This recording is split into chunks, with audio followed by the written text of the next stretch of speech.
Side Hustle School is brought to you today by the new podcast, When to Jump. It's all about stories of people leaving something comfortable to pursue a dream. You can listen to When to Jump on Apple Podcasts, Stitcher, or any podcast app.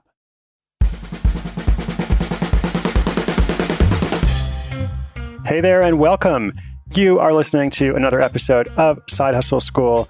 I'm your host, Chris Guillebeau. And yesterday, you heard the story about Jeff Parker's consulting that he does for families planning to move overseas.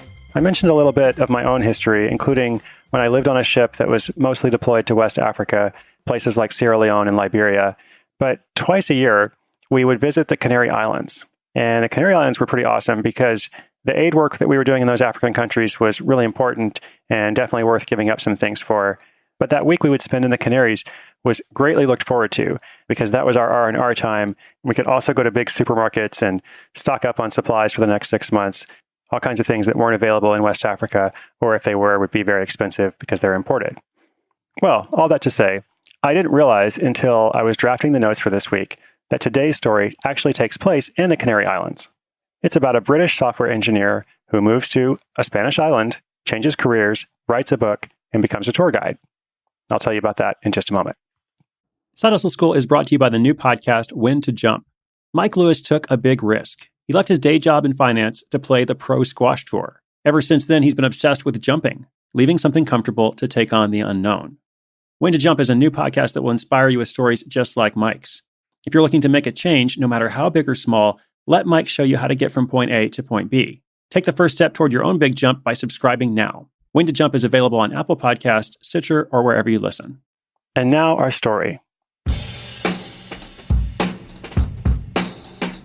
By day, Sheila Crosby is a tour guide at an astronomical observatory in the Canary Islands, which is just off the coast of Spain and Northwest Africa.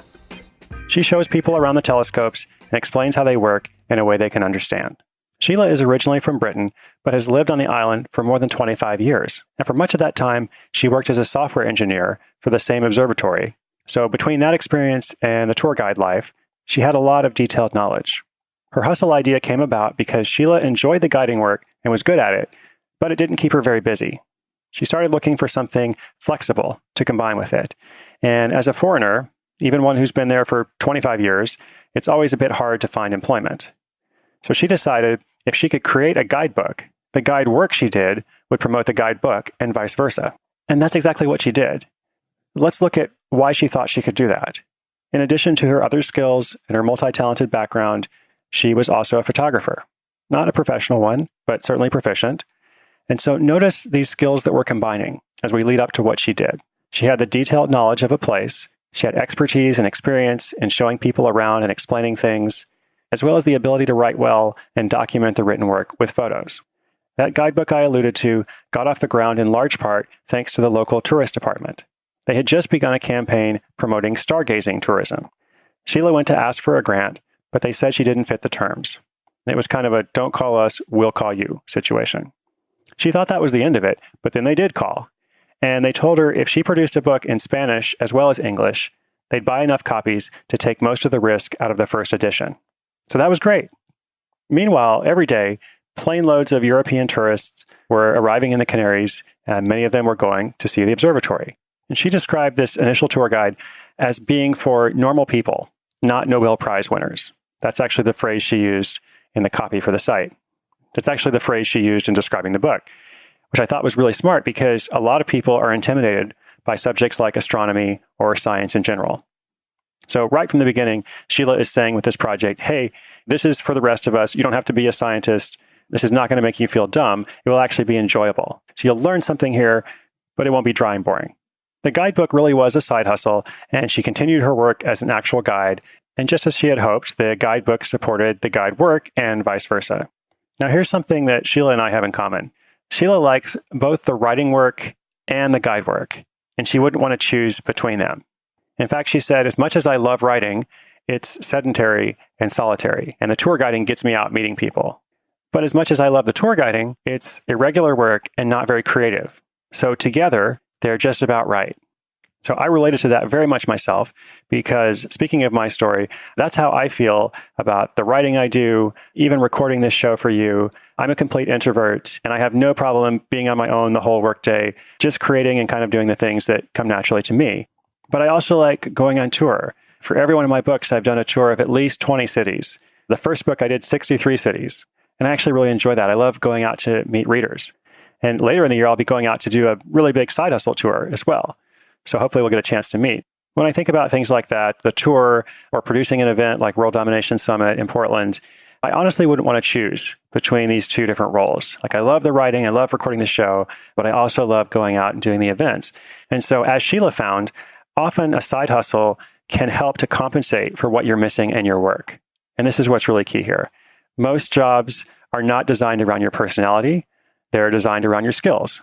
And so therefore, they're not designed around what's best for you. It's all about how you fit into somebody else's company or organization. And you may be able to find a good fit. And that's fantastic. But still, when you're creating at least one of your sources of income for yourself, designing it around your personality and your preferences is exactly what you can do. And it's often a really great outlet. If you work one way for your day job, you may very well want to do something entirely different for your side hustle. I often talk about the benefits of a side hustle, which you know very well by now: extra money, confidence, security, a backup plan. But here in Sheila's story, we can see yet another benefit. By writing and publishing the tour guide to complement her tour guiding work, she was able to have fun, use different skills, reach new people, and create a new source of income.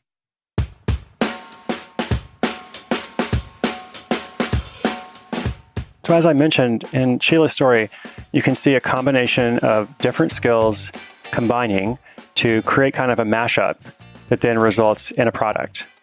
And a lot of side hustles develop through a similar process. Often with these things, you have one topic or one skill that you're really good at, combined with a couple of other things that you're able to figure out, right? So you don't have to be an expert in everything. This is especially true with tech stuff, as I often mention. If you're a programmer, great. If you're not, you probably shouldn't go out and learn to program for your hustle. But here with Sheila, the mashup is an engineering background that she had put to use at the observatory, an expertise in tourism, gained from living on the island for many years, and the skill of writing, which led to the creation of the tourist guide. And now she's actually gone on from that first one to create additional guides. And she has plans to go on and do several other projects, some similar, some different, in the future. So as you go on with your day, think about the combination of skills that you have, not just skills, but interests, hobbies, experiences you've had, expertise or specialized knowledge that you have. You might be able to have a side hustle from just one of those things, but it could be interesting, could be even more interesting, in fact, to see what kind of mashup or combination you could create when you look at multiple skills, interests, and hobbies, just like Sheila did. I hope this is helpful for you. And remember, inspiration is good, but inspiration combined with action is so much better. If you want to find the show notes for today's episode, just go to sidehustleschool.com. On that same site, you can ask a question, you can get some free resources, you can see where I'm going for the Side Hustle School workshops, and wherever you are, I'm Chris Guillebeau, this is Side Hustle School, and I'll see you tomorrow.